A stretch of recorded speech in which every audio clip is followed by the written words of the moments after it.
mayroon ditong washing machine na pinapacheck sa atin ng ating kaibigan. Problema niya sa wash, hindi nagwa-wash. Functional yung kanyang timer sa wash, timer sa drain. Yung drain gumagana, so walang problema. So ang sabi, umaandar daw siya, walang reverse. So syempre chinek ko, pinaandar ko yung motor. Pag pinaandar natin yung motor, aandar talaga siya. Ayan, kung mapapansin nyo, umuugong. So di ba sabi ko dati, pag umuugong, tulungan ng kamay, pag umandar, capacitor lang yon. Pero once na umandar, dapat tuloy-tuloy. So ang nangyayari sa kanya ganyan, umaandar naman siya minsan, mahina, pero kailangan tulungan ng kamay. Ayan, kagaya niyan. So sa pabalik, dapat kung capacitor, babalik na siya, wala na siyang problemang mag-reverse, ano. Pero mapapansin nyo, stack up, ayaw umandar.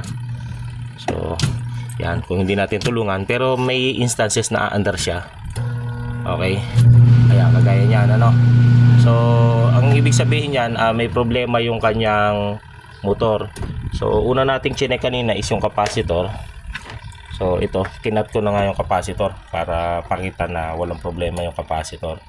So ngayon, checkin natin yung capacitor, no, para ma-prove natin na wala talaga sa capacitor ang problema. So makikita nyo ang lakas ng kuryente. I-discharge nyo muna bago nyo checkin. Tapos gamit tayo ng pang test ng capacitor. So gis yung karga ng kanyang gis yung niya. Okay, makikita nyo na kargado naman yung capacitor nya. So check natin. Lagyan natin dito sa sa 20 UF. So ngayon check natin para makuha natin yung value ng capacitor. Yan, ilagay lang yung test probe kahit magkabaliktad. Detail lang natin konti. Yan, 9.8. So ibig sabihin malakas yung capacitor, ano. So walang problema. Kaya niyang i-run dapat ito. So nagiging problema talaga is pag sinaksak, ayaw niya talaga magtuloy-tuloy. So pagka ganun po, motor na po yung sira nun. Napapaandar natin pag tinutulungan ng kamay, pero pagka mag-isa siya, hindi. So ibig sabihin, defective na talaga yung motor. So pagka ganyan po yung nangyayari sa inyo, kung umaandar at dumudulas yung belt, itong motor umaandar tapos ayaw umikot sa loob pero dumudulas yung belt, yun yung tinatawag na belt lang ang sira. Pero kung halimbawa naman ayaw umandar, yung timer is hindi na mapihit, walang lagitek, so timer.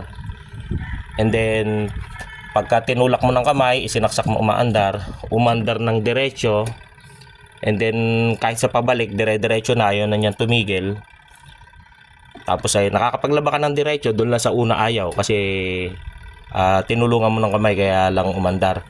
So yun yung tinatawag na capacitor. Pag tinulungan mo isang beses and then umandar na, balikan, forward reverse, tuloy-tuloy na, so yun ang capacitor.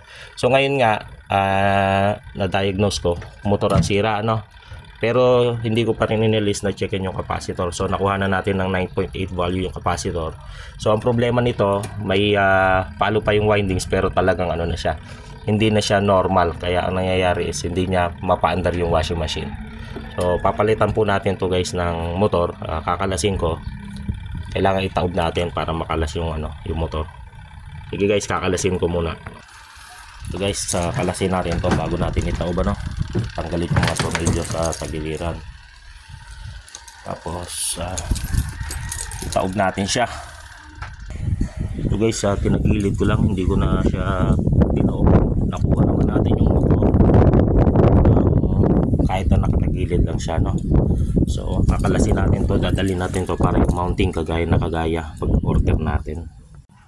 Guys, ito ay motor ng washing machine.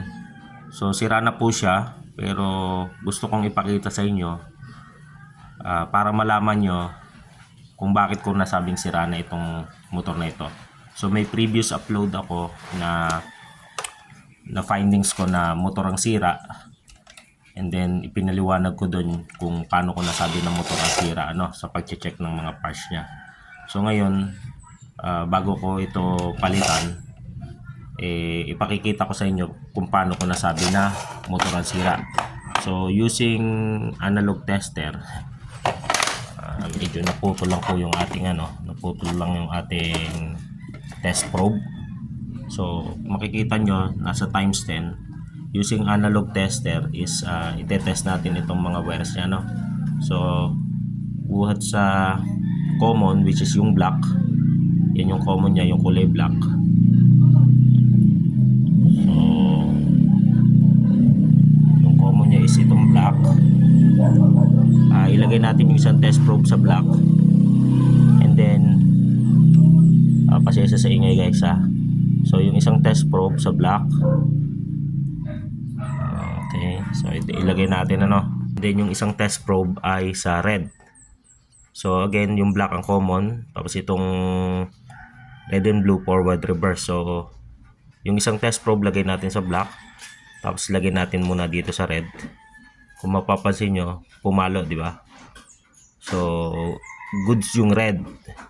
Kaya sabi ng customer, pag nag-forward, aandar. So kasi good yung red. So ngayon, dito tayo sa reverse sa blue. Kung mapapansin nyo, wala talagang palo. So iyan yung nalagot sa loob.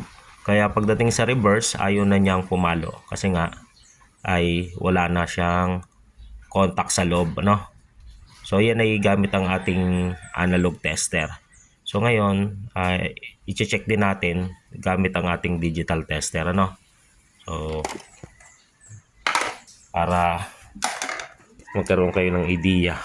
Kasi pagka nagpagawa kayo ng ganyan, hindi nyo kilala yung gagawa, is better kung ma-explain sa inyo kung paano nasabi ng motor ang sira, So ngayon, gagamit naman tayo ng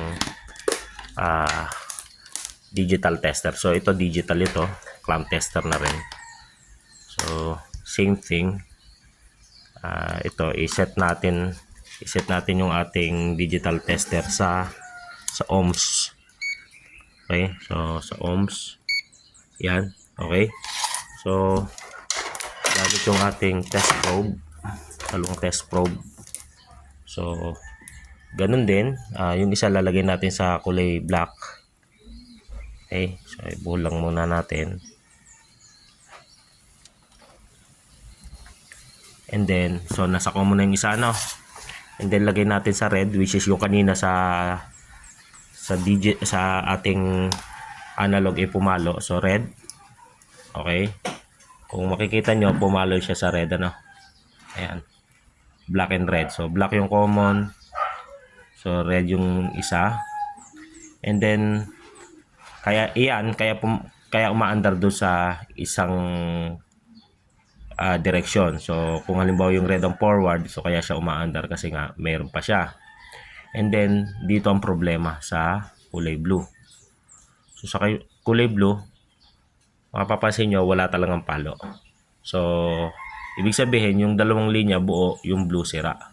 So iyan po yung naging problema kaya hindi umaandar yung washing machine ng ating customer. So ganyan guys, bibilan lang po natin to ng kapalit.